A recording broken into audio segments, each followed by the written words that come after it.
Oh yes, uko city ya mbele kabisa kwenye amplifier ya Clouds FM. Gari linaendeshwa na Millard Ayo. Mimi kama konda tunakimbizana mpaka ambapo tutamaliza hii shughuli, si ndio? Yeah. Time ya ukurasa wa pili wa amplifier ya Clouds FM, na Tabora kumekuwa Tabora kweli. Yeah. Yaani kuna kushinda alafu unalia hapo hapo. Umeshawahi ku experience hiyo situation? Noma. Ndo naishi ndo anayo experience sasa hivi Ali Kamwe, afisa habari wa Yanga. Yes. So leo tumeamka na taarifa kuanzia jana by the way kwamba alikamatwa na polisi. Sasa leo kwenye amplifier ya Clouds FM na IOTV tulimpata kamanda wa polisi kwa njia ya simu. Kamanda wa polisi Tabora akasema ni kweli afisa habari wa Yanga Ali Kamwe anashikiliwa na jeshi la polisi na amekuwa akifanyiwa mahojiano tangu alipokamatwa usiku wa jana. Mpaka sasa hivi bado amekamatwa kwa kutuhumiwa kutoa lugha chafu kwa viongozi wa serikali.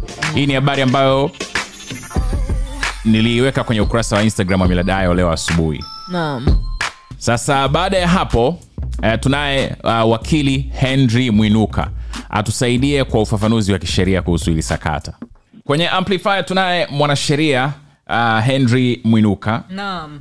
Wakili Henry Mwinuka kwenye hesabu ya amplifier kwa ajili ya ufafanuzi wa kisheria. Henry Mwinuka, karibu sana kwenye amplifier. Shukrani sana kaka Millard na Frida. Sawa, bana, umeona sakata lenyewe kuanzia kwa video ambayo Ali Kamwe alikuwa anaongea, ndio, lakini pia kwa kauli ya polisi walichokisema. Mtazamo wako au kwenye sheria kunasema nini juu ya kesi kama hii? Mimi ninavyofahamu, ili polisi waweze kumkamata mtu, na ndivyo ambavyo sheria inataka, kama huyo mtu awe amefanya kitendo ambacho kinaashiria au kina tafsiri ya ujinai, yani ni kosa la jinai moja kwa moja.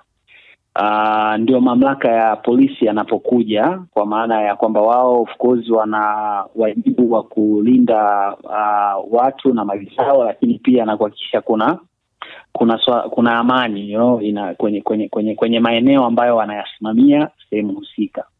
Kwa hiyo hicho kilichofanyika, kwa maelezo ambayo nimeyasikia kutoka kwa upande, kwanza nilimsikiliza Ali Kamwe wakati anazungumza. Yeah.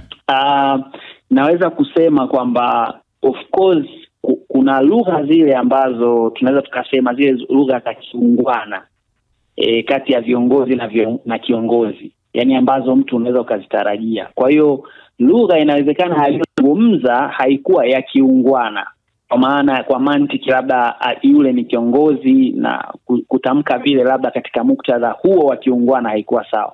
Lakini swali la msingi ni kwamba je, matamshi yale yana ujinai ndani yake? Mimi nikiangalia kwa darubini za kisheria au microscope za kisheria, nakosa sehemu pa kuweka au sheria ambayo inaweza yale maneno yakafiti kwamba huyu mtu amefanya moja kwa moja kosa la jinai. Unajua kwenye sheria Millard, kuna baadhi ya vitu unaweza ukavifanya, tunasema vikawa morally wrong, yani vikawa kwenye muktadha wa kimaadili vikawa haviko sawa, lakini kwenye muktadha wa kisheria ikawa sio kosa.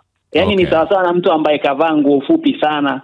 Unaweza kusema bwana huyu kavaa nguo fupi, maadili yetu sisi labda ya dini na nini hayaruhusu, lakini huwezi kusema yule mtu kafanya kosa la jinai, kwa sababu kosa la jinai linakuwa kosa baada ya sheria kutamka, sheria iliyotungwa na bunge kutamka kwamba hili ni kosa, au mamlaka yoyote ambayo imepata mamlaka kisheria kuidhinisha baadhi ya vitendo kuwa makosa. Sasa ukiangalia sheria ya makosa ya jinai ambayo jeshi la polisi wamekuwa wakitekeleza, kwa maana kwenye hatua za awali za ukamataji na upelelezi, ambayo ni sheria ya kanuni ya adhabu sura ya 16. Yeah. Nikiangalia mimi sioni namna ambavyo matamshi ya Ali Kamwe, japokuwa yanaweza yakaonekana sio ya kiungwana, lakini sioni namna gani yanaweza yakawa na ujinai ndani yake. Okay. Yes. Sasa kama ni hivyo, mtu kwa nini anakamatwa na anaekwa ndani? Sasa unajua inawezekana pretext ikatengenezwa au kuna mazingira yakatengenezwa kwamba labda kauli alizokuwa anazizungumza zingeweza kusababisha uvunjifu wa amani, lakini hakuonekana. Yani kuna mazingira ambayo inatakiwa mtu aonekane moja kwa moja ana intention ya kuhakikisha kwamba kuna mvurugano au vurugaji wa amani wa moja kwa moja. Lakini kilichokuwepo, na of course mkuu wa mkoa pia na yeye alijitokeza, kuna vitu akavitamka, akasema kwamba inaonekana kuna masuala ya rushwa na hapa na pale, na akasema ameshatoa taarifa TAKUKURU. Kwa hiyo mimi ninge expect kwamba pengine ujinai upo kwenye issue za rushwa, ila sio kwenye matamshi ya Alikamwe, ila kwenye issue ya rushwa. Kama kweli kuna ushahidi unaonyesha labda wachezaji wale wa timu hiyo ambayo yeye alitamka kwamba pengine baadhi walikuwa wanatuma message za kuwa incite kupokea rushwa, hiyo inaweza ikaingia kwenye purview